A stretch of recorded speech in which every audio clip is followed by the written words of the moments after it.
Middle east में संघर्ष विराम की कोशिशें तेज हैं, लेकिन अब इस पूरी प्रक्रिया का फोकस एक शख्स पर आ चुका है और वो है मरवान बारगौती, जो फिलिस्तीनियों के लिए संघर्ष की आवाज है और इजराइल के लिए एक आतंकी। दरअसल हमास और इजराइल के बीच चल रही कतर मध्यस्थता वार्ता में अब एक नया मोड़ आ गया है। हमास ने मरवान बारगौती की रिहाई को समझौते की शर्त बना दिया है। ऐसे में सवाल यह है कि क्या बारगौती की रिहाई से गाजा में शांति आएगी या एक नया बवंडर खड़ा हो जाएगा। मरवान बारगौती वो नाम है जो फिलिस्तीन में एकता का प्रतीक है। 2002 में इजराइल ने उन्हें आतंकी गतिविधियों के आरोप में गिरफ्तार किया था। 5 हत्याओं में उम्र कैद की सजा काट रहे बारगौती को फिलिस्तीनी अपना मंडेला कहते हैं। खबर है कि अब हमास ने बारगौती की रिहाई को 60 दिन के प्रस्तावित युद्ध विराम की अनिवार्य शर्त बना दिया है। यानी अगर बारगौती बाहर नहीं आएंगे तो कोई डील नहीं होगी। हमास प्रवक्ता का साफ साफ कहना है कि हम बिना मरवान बारगौती की रिहाई के किसी भी अस्थायी युद्ध विराम को स्वीकार नहीं करेंगे। वह हमारी राष्ट्रीय एकता के प्रतीक है। वहीं दूसरी तरफ इजराइल में बवाल मचा हुआ है। बारगौती की रिहाई पर सरकार के अंदर ही मतभेद है। दक्षिणपंथी गुट इसे देश की सुरक्षा से समझौता मानते हैं। एक इजरायली मंत्री का साफ साफ कहना है कि बारगौती के हाथ खून से रंगे हैं, उसकी रिहाई कोई विकल्प नहीं है। Aim right, achieve big. At KR Mangalam University, we provide you the platform to turn your dreams into reality. At KR Mangalam University. एक तरफ कतर, अमेरिका और मिस्र मध्यस्थता में जुटे हैं। प्रस्ताव है कि बारगौती को किसी तीसरे देश जैसे कतर में निर्वासित किया जाए ताकि इजराइल की सुरक्षा चिंताओं को शांत किया जा सके। ऐसे में अब आने वाले 72 घंटे अहम हैं। सवाल सिर्फ एक कैदी की रिहाई का नहीं, बल्कि पूरे क्षेत्र की राजनीतिक दिशा का है। क्या मरवान बारगौती की रिहाई मध्य पूर्व में शांति की चाबी बनेगी या फिर एक नया मोर्चा खोल देगी? बारगौती की रिहाई अब सिर्फ मानवीय प्रस्ताव नहीं है, बल्कि राजनीतिक तत्व बन चुकी है। इसने सीजफायर डील को मध्यकालिक राजनीतिक संघर्ष की दिशा दे दी है। ये संवाद अब राजनीतिक रचना, फिलिस्तीनी एकता और इजराइल का आंतरिक संतुलन तय करने वाला मोर्चा बन गया है। समय की रफ्तार और राजनीतिक दबाव ने इसे अब सीधे स्थायी संघर्ष विराम डील के केंद्र में ला खड़ा कर दिया है। ऐसे में अब देखना होगा कि क्या इजराइल इस पर राजी होता है या फिर नहीं, क्योंकि अगर इजराइल इस पर राजी नहीं होता है तो ये युद्ध थमने के बजाय और विकराल रूप ले सकता है।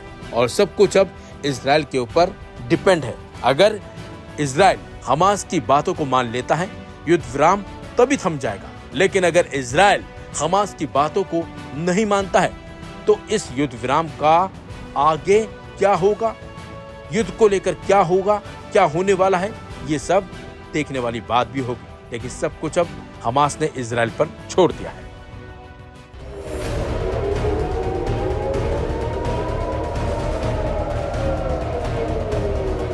पिछले लगभग 21 महीनों से गाजा में इजराइल और हमास आमने सामने हैं। इजराइल लगातार गाजा पर हमले जारी रखे हुए है। यहाँ तक कि ईरान के साथ चले युद्ध के बाद भी इजराइल के रुख में कोई बदलाव नहीं आया है, उल्टा हमले और तेज हो गए हैं। इजराइल यही नहीं रुक रहा, उसने सीरिया पर भी हमले कर सबको चौंका दिया। इस बीच लगभग 4 महीने बाद हमास के अल-कस्साम ब्रिगेड के प्रवक्ता अबू उबैदा सामने आए हैं। इजराइल के साथ साथ मुस्लिम वर्ल्ड को भी उन्होंने आईना दिखाया और एक तरह से अरब मुल्कों के खिलाफ युद्ध का ऐलान भी कर दिया। इस बीच हूतियों के प्रवक्ता याह्या सारी ने भी अपने ताजा बयान में अरब मुल्कों को चेतावनी दी है। हूती प्रवक्ता याह्या सारी ने इजराइल के बेन गुरियन एयरपोर्ट पर हुए ताजा हमले की जिम्मेदारी ही नहीं ली, बल्कि एक सीधा संदेश भी दिया। उन्होंने कहा, अगर अरब देश गाजा में इजराइल की सैन्य कार्रवाई का समर्थन करते रहे तो अगला हमला आपके देश पर होगा। गाजा में जारी इजराइल के कत्लेआम के खिलाफ जवाब में यमन की सेना ने इजराइल के एयरपोर्ट पर सफलतापूर्वक मिसाइल हमला किया। ये हमले जारी रहेंगे। अगर अरब देश गाजा में इजराइल की सैन्य कार्रवाई का समर्थन करते रहे तो अगला हमला आपके देश पर होगा।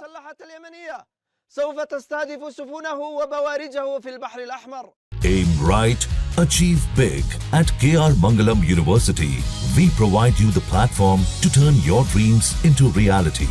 At KR Mangalam University. इससे पहले अबू उबैदा ने भी अरब मुल्कों के साथ साथ इस्लामिक हुकूमतों को भी खूब लताड़ा था।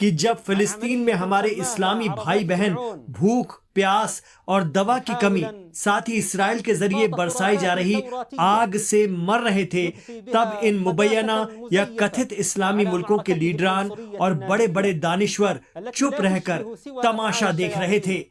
हमास की अल-कस्साम ब्रिगेड ने कहा कि गजा के हजारों मासूमों का खून अरब के तमाम इस्लामी मुल्कों के सरबराहान और उनकी वाहवाही कर रहे आलिम दीन के सिर पर है, जिन्होंने खामोश रहकर गद्दारी की। न हमास उन्हें कभी माफ करेगा और न इतिहास। हम इल्म और यकीन की सरजमी यमन की प्यारी आवाम, उनकी सशस्त्र सेनाओं और अंसारुल्लाह के ईमानदार भाइयों को सलाम करते हैं, जिन्होंने फिलिस्तीन, गजा, उसके लोगों और उसके लड़ाकों के लिए अपने स्टैंड और ताकत, साथ ही अपनी बहादुरी और अपनी दृढ़ता से पूरी दुनिया को हैरान कर दिया।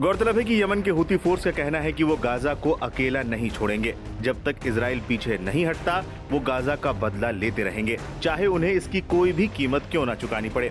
एक्सपर्ट्स भी कहते हैं कि 21 महीने लंबी जंग और फिर 4 महीने की खामोशी के बाद हमास को भी अब अच्छी तरीके से एहसास हो गया है कि कौन उनके साथ है और कौन नहीं। तेल की दौलत से मालामाल खुद को इस्लामिक मुल्क कहने वाले अरब देशों ने गाजा पर जैसे चुप्पी साध ली है और अपनी आवाम को खुश करने के लिए बीच बीच में IOC और अरब लीग के जरिए इजराइल की निंदा करते हुए उसे धमकाते हैं। तुर्की हो या सऊदी या फिर कतर और UAE, सभी की ताकत इजराइल के आगे कुछ नहीं दिखी। इस बीच हुतियों ने भी 6 से 9 जुलाई के बीच 2 इजरायली जहाज डुबो दिए थे। हुती खुलेआम कह चुके हैं कि जब तक गजा पर हमला बंद नहीं होता और घेराबंदी नहीं हटाई जाती, तब तक हुती अपने हमले जारी रखेंगे। हुती साफ कहते हैं कि वो झुकने वाले नहीं हैं। विश्लेषक भी मानते हैं कि हुतियों को हराना इसलिए भी मुश्किल है क्योंकि वो मरने और मारने की कस्में खा चुके हैं और जो पहले से ही तय कर चुका है कि इस लड़ाई में उसे मौत भी मिल सकती है, तो ऐसे व्यक्ति या ग्रुप को हराना नामुमकिन जैसा हो जाता है। हाल ही में इजरायली नौसेना ने हुतियों के कब्जे वाले हुदैदा पोर्ट पर पहली बार हमला किया, जो इस संघर्ष में एक नया मोड़ था। इसके अलावा संयुक्त राज्य अमेरिका और यूनाइटेड किंगडम भी इस पूरे घटनाक्रम पर नजर बनाए हुए हैं, क्योंकि लाल सागर में हुती हमलों ने वैश्विक व्यापारिक मार्ग को भी खतरे में डाल दिया है। इससे अमेरिका तक अछूता नहीं है। हालिया हमले ये साबित कर रहे हैं कि हुती अब सिर्फ चेतावनी वाले हमलों से आगे बढ़कर इजरायली सैन्य ठिकानों को रणनीतिक रूप से नुकसान पहुंचाने की क्षमता विकसित कर चुके हैं। इस तरह यमन का एक गुट जो कभी स्थानीय गृह युद्ध तक सीमित था, अब इजराइल जैसे सैन्य ताकतवर देश के लिए भी एक गंभीर सुरक्षा चुनौती बन गया है। और अगर ये ट्रेंड जारी रहा तो आने वाले दिनों में मिडिल ईस्ट में और अधिक सैन्य टकराव की संभावना से इनकार नहीं किया जा सकता।